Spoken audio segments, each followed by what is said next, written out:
واضح ان الحلم حق هواوي قاعد يتاثر بشكل كبير، ونفس المؤسس حقهم طلع بث مباشر ووضح اشياء ما كنا عارفينها. الوضع الحالي حق هواوي كالتالي: الاجهزه اللي موجوده في السوق حتحصل على التحديثات الى المده المقرره الى شهر سبتمبر، ال 90 يوم هذه المفروض متى ما خلصت. هواوي قاعده تواجه الصعوبات من كثير من مزودين القطع ومزودين الخدمات حول العالم، قاعدين ينهجوا نهج امريكا في وضع حد للتعاملات مع هواوي. هواوي تقول عندنا استعداد نوقع على اوراق نوضح فيها ان احنا ما عندنا اي شيء تجسس فنثبت هذا الامر، ولكن ما حد معبرها. في بعض التسريبات اللي حاكدها لكم لاحقا، هل البي 30 برو، هل الميت 20 برو، هل بيحصلوا على الكيو ولا لا؟ في تسريبات تقول نعم. باكد لكم الموضوع اول ما يصير تاكيد من مصادري، وباذن الله اشتركوا في القناه وحصير اكد هذا الموضوع اول ما ان شاء الله يجيكم التنبيه وما تنبيه، فشغلوا الجرس. المهم، وايضا قاعدين يدوروا على بدائل مع روسيا، مع دول ثانيه، شركات ثانيه حقت قطع، قاعدين يضبطوا امورهم هواوي. ولكن الحديث المباشر حق رن زقفي حصل فيه اشياء اساسيه. اوضح لكم اول، رن هذا هو مؤسس هواوي اللي قاعد يخطط ويدبر الامور من برا وبعيد، عمره اكثر من 70 سنه، عاصر الصين القديمه والجديده، عانى كثير في حياته، عنده عيال عايشين ببذخ، وعنده عيال اثبتوا قدرتهم باداره اشياء كثيره في الشركه.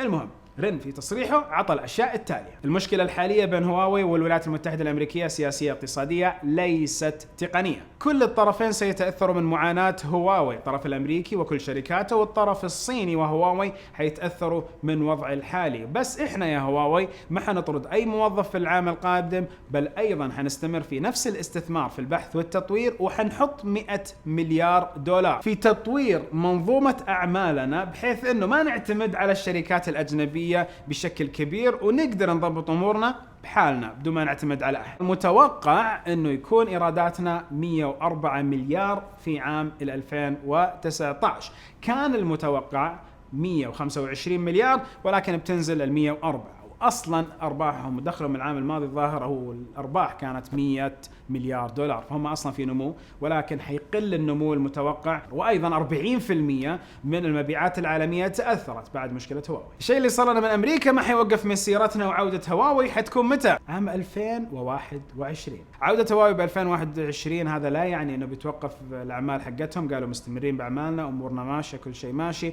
ولكن 2021 هي الرجعه القويه. الظاهر اللي في بال هذا الآدمي انهم من هنا الى سنة ونص بيستثمروا بشكل جدا كبير على النظام البديل اللي اكيد لازم يكون له شهرة، على الامكانيات حقت الاجهزة والقطع الداخلية انها تكون من شركات صينية واستحداث هذه الشركات.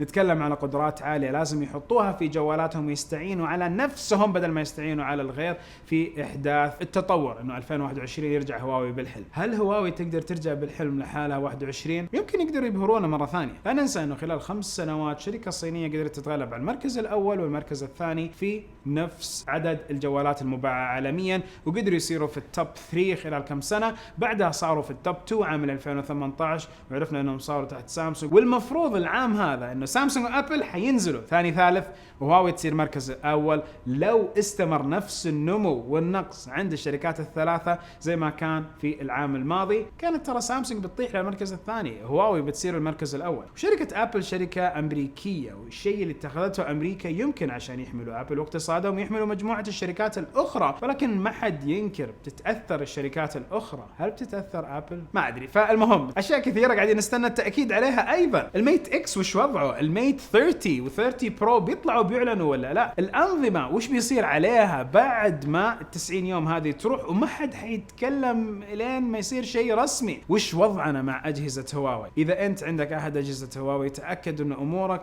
في المهلة، امورك تمام، ولا جت وترقت الأجهزة الآخر تحديث أمورك كويس. إذا مشت على الرتم الحالي اللي حيصير إنه بعد 90 يوم خلاص ما حيقدر يجيك تحديثات من ناحية جوجل، حتقدر تستخدم التطبيقات والأشياء اللي موجودة على جوالك، ولكن المفروض إنه ما حتقدر تحدثها بشكل كامل. هذا المفروض نستنى الواقع. ولكن هل جوجل حتغامر بمليارات الأجهزة اللي موجود عليها هذا النظام؟ هل الوضع الحالي حيستمر؟ ما ندري. فدائما خليكم بالصبر والتريث. الوضع الحالي والغربلة الكثيرة اللي قاعدة تصير في عالم الجوالات تعني انه ايش؟ نصبر، نتريث ونشوف ايش حيصير مع هواوي وانر، الشركة نفسها اللي تابعة لهواوي، ونشوف الوضع كيف حيكون مستقبلا. ظنت الايام تثبت لنا اشياء عجيبة. خليك مشترك في القناة وفعل زر التنبيهات. نهاية الحلقة كل حلقة سبحانك اللهم وبحمدك اشهد ان لا اله الا انت استغفرك واتوب اليك. والحين سوينا قائمة خاصة باحداث هواوي تقدروا تتابعوها بالكامل. هذه بلاي ليست فقط مع كل شيء يصير في هواوي.